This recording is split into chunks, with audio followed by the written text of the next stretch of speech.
তৰুণ গগৈ ঈশ্বৰৰ নামত শপত খাই কওঁ যে বিধিৰ দ্বাৰা স্থাপিত ভাৰতৰ সংবিধানৰ প্ৰতি মই প্ৰকৃত বিশ্বাস আৰু আনুগত্যতা পোষণ কৰিম।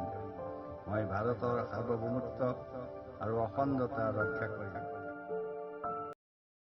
আজি ৰাজ্যৰ তিনিবাৰকৈ একেৰাহে মুখ্যমন্ত্ৰী হোৱা প্ৰয়াত তৰুণ গগৈৰ পঞ্চম মৃত্যুবাৰ্ষিকী।